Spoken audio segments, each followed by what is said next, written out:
Hi there. This is the second installment in the Oh Dear It's Gear. And as you can see, I've got some notes. First of all, I'd like to make one thing very clear. Some people might have the impression that I'm sort of suggesting that you do away with all your new equipment and dig up some old relic and that's what you should use. But that's not my point at all. My point is that some of these old cameras are actually fun to use. You take, for instance, my kit. I have a Pentax K3, which is a reasonably modern digital SLR. It's a fairly high pixel count. It's a 24 megapixel camera, and I've got some pretty decent lenses for it. That's my serious camera. That's the camera I use when my ultimate goal is the image. But sometimes there are other factors. Like, for instance, the Olympus gear I have is portability.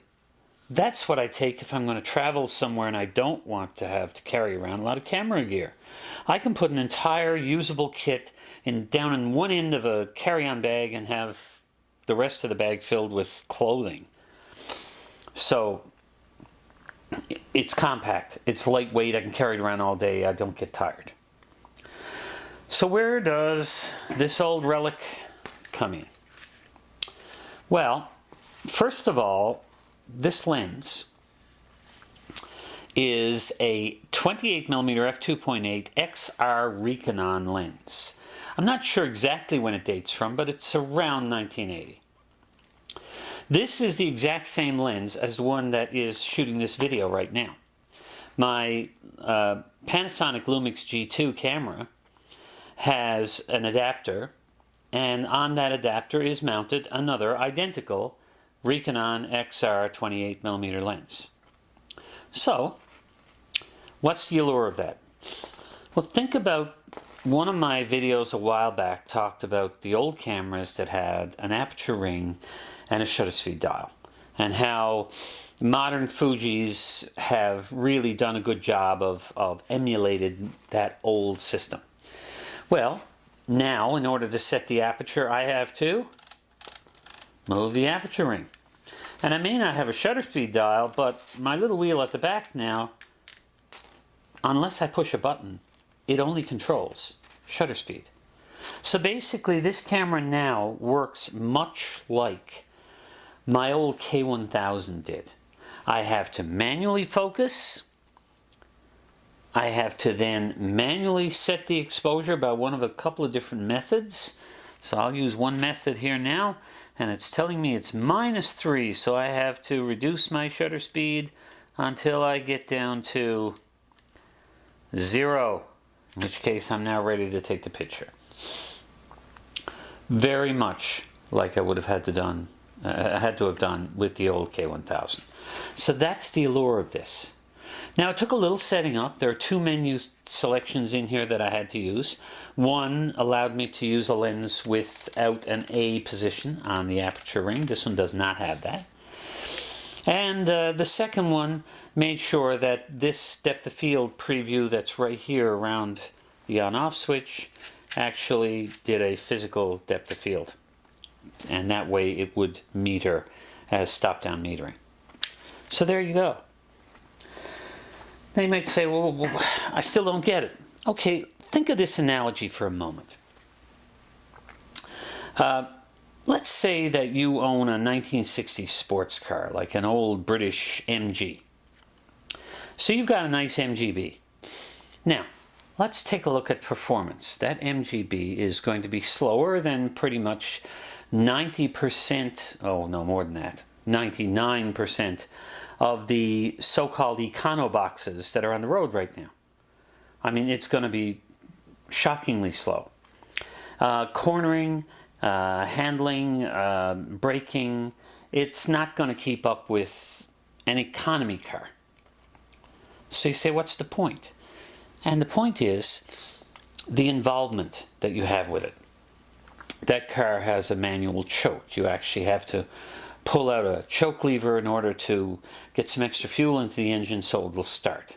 It has carburetors that need to be adjusted somewhat regularly.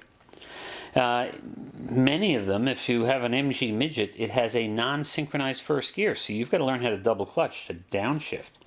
All these are skills that make for what would be tedious if you had to do it all the time, but fun if you only do it occasionally. So this comes out occasionally. This is my toy. This is my camera to play with. If I want serious pictures, I get a better camera. Now, a while back, I did an article on lenses. Now, this is a relatively simple lens, but it takes very nice pictures.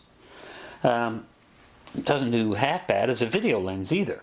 Remember, this camera is rather ancient by video standards. It has 720p.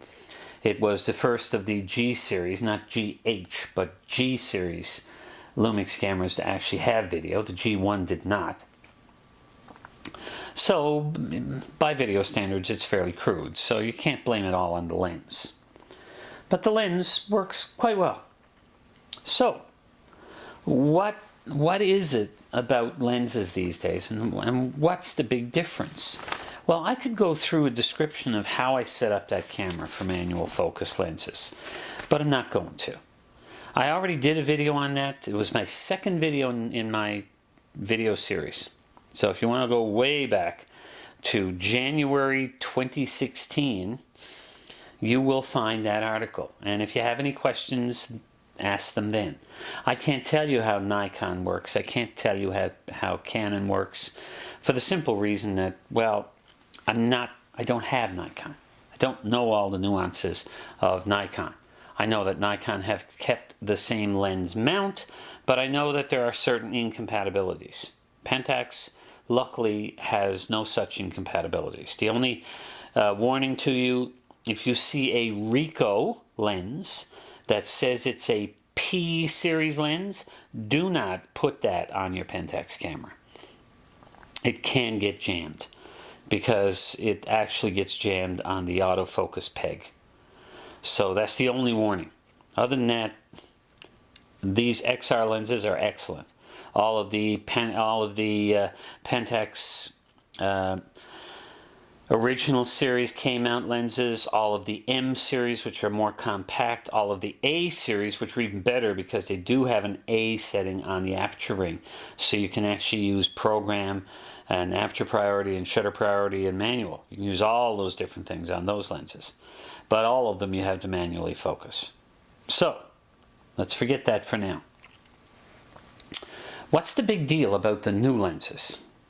Well, as I said in an earlier video, lenses now are designed with pixel peepers in mind. And that's not meant to be an insult, guys. These lenses we're using here have one issue. The rear element in most of these older lenses was not coated because there was no need to. Coatings are designed to reduce reflections, internal reflections. And of course that last element just faced the film, so there was no internal reflection.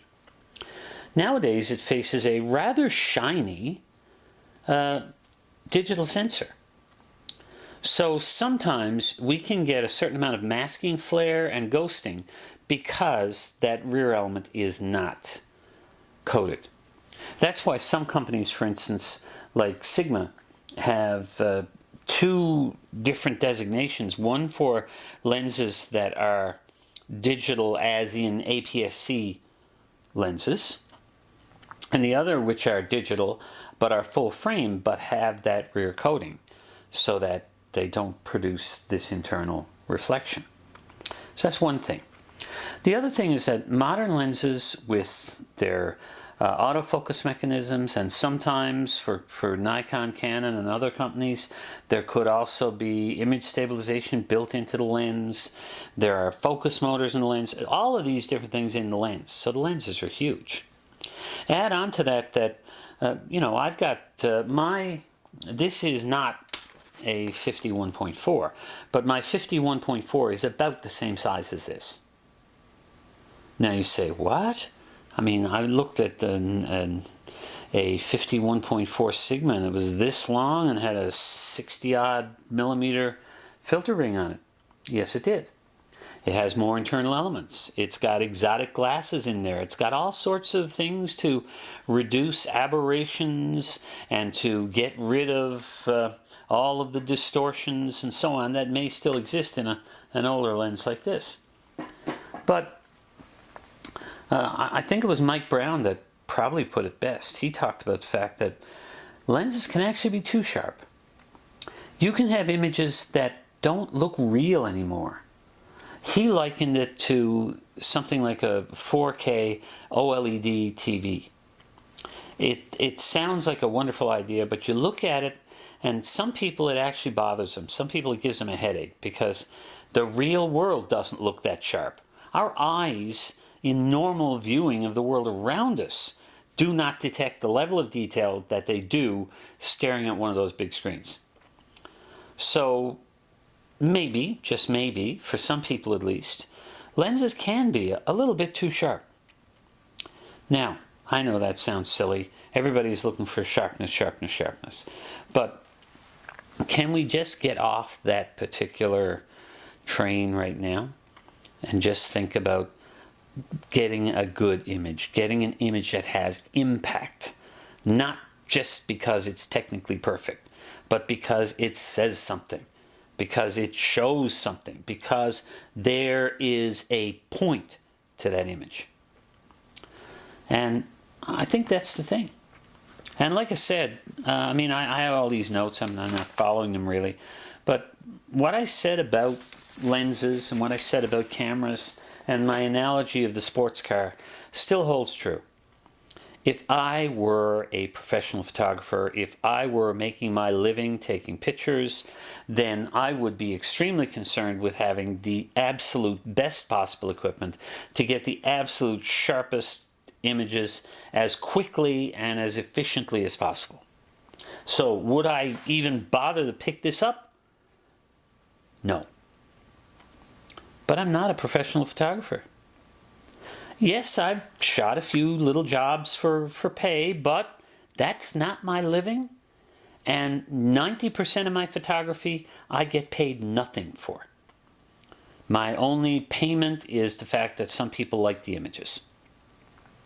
So for me, taking something like this, treating it as a toy, going out and having fun with it, well, isn't that what photography is all about? So, will I get great images with this? Sometimes I will. Will they be consistently sharp? Of course not. I mean, my manual focusing skills aren't that good. But will I have fun doing it? Darn right I will. Just like I'd have an awful lot of fun in an old 60s MGB. So guys, earlier I said if you have an old camera that you really don't want, you don't need, that you don't have any purpose for, then let me know about it. And, you know, maybe if I could get it to borrow it or whatever so I could actually talk about it a little here, I'd be glad to do that. And right now, I know this video hasn't exactly been terribly instructional, but the point I'm trying to make is when I talk about keeping it simple, I don't mean that we have to revert to this.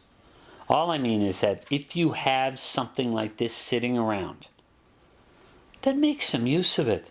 Have some fun with it. Don't push it aside as if it were some sort of an embarrassment.